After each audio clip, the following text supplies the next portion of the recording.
Good morning everyone. आज हम आपके सामने ज्योग्राफी का जो टॉपिक लेके आए हैं, हमारे ज्योग्राफी का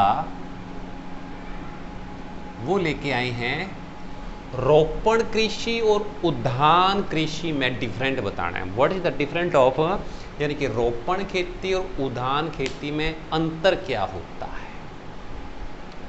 जो रोपण खेती होती है, जिसको हम रोपते हैं पानी के अंदर, और उद्यान खेती, दोनों में मेन जो अंतर है, सबसे पहला अंतर, ये जो रोपण खेती होती है यह बड़े बड़े खेतों में होती है।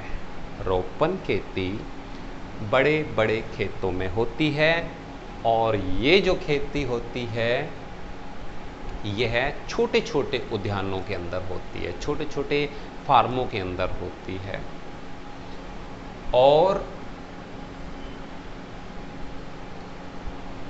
जो रोपण कृषि है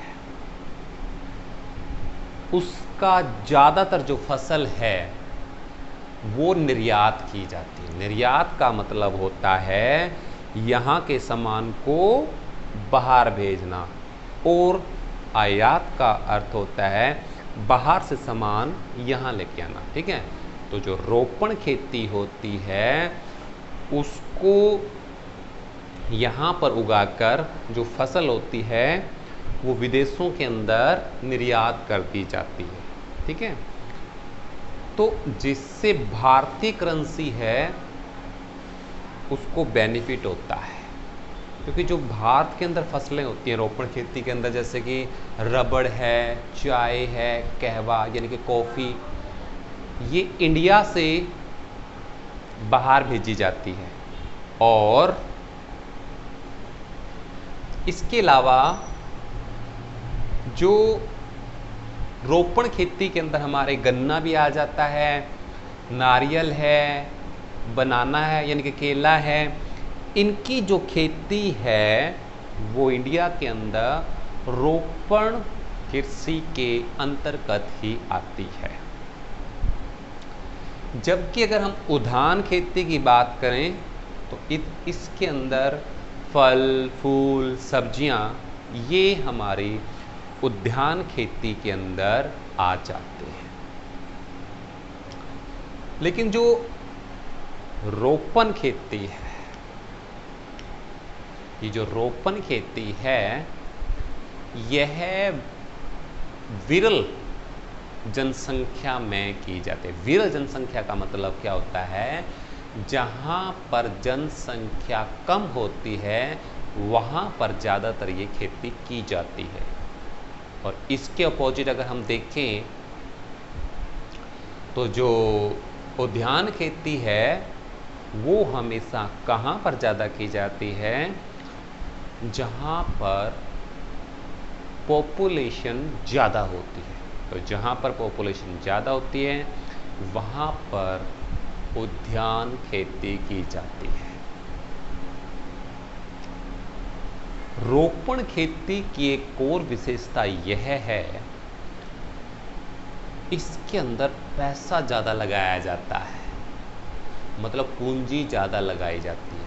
अब पैसा ज़्यादा लगाएंगे तो बेनिफिट भी बड़ा ही होगा।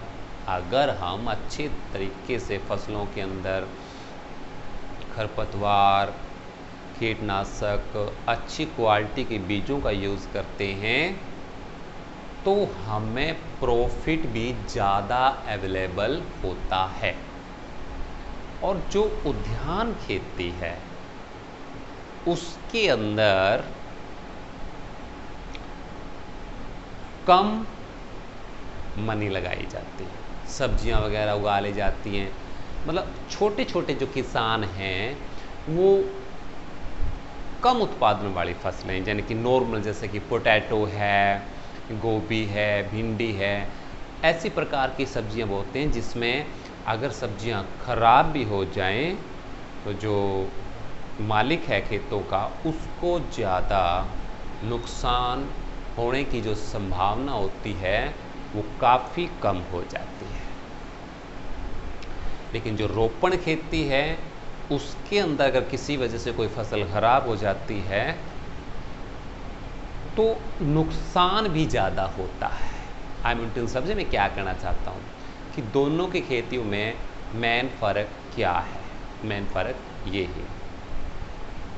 तो आपको फिर से एक बार रिपीट करवा देते हैं। जो रोपण खेती होती है बड़े बड़े खेतों में होती है, उद्यान खेती छोटे छोटे खेतों में होती है, छोटे छोटे खेतों में होती है, और जो हमारे रोपण खेती है इसके अंदर जो हमारी मेन चीज़ है, ये फसलें ज़्यादातर निर्यात की जाती हैं। क्या की जाती हैं?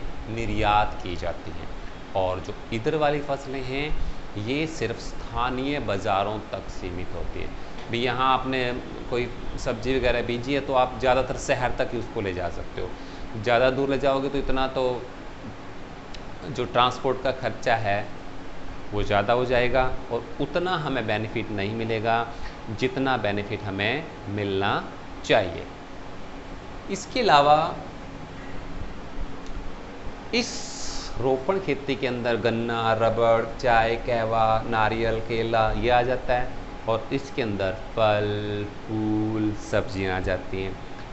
रोपण खेती कम जनसंख्या वाले क्षेत्रों के अंदर की जाती है, जबकि उद्यान खेती जहाँ पर जनसंख्या ज़्यादा होती है, नहीं सॉरी, उद्यान खेती वहाँ पर होती है जहाँ पर जनसंख्या ज़्यादा पाई जाती है। इसके अलावा जो हमारे रोपण खेती है उसके अंदर पैसा ज़्यादा लगाया जाता है, लेकिन जो हमारी उद्यान खेती है उसके अंदर कम पूंजी के अंदर भी जो काम है वो चल जाता है। आई होप कि आपको ये हमारा टॉपिक समझ में आ गया होगा, रोपण और उद्यान खेती में क्या अंतर होता है, ताकि आपके पास लेटेस्ट वीडियो आती रहे। इसलिए चैनल को अगर अभी तक आपने सब्सक्राइब नहीं किया तो ज़रूर वो सब्सक्राइब करें, कमेंट करते रहें ताकि हमारी हौसला अफजाई होती रहे। और कोई प्रॉब्लम आती है तो ज़रूर बताएं कमेंट करके। कल फिर आपको मिलते हैं, तब तक के लिए धन्यवाद।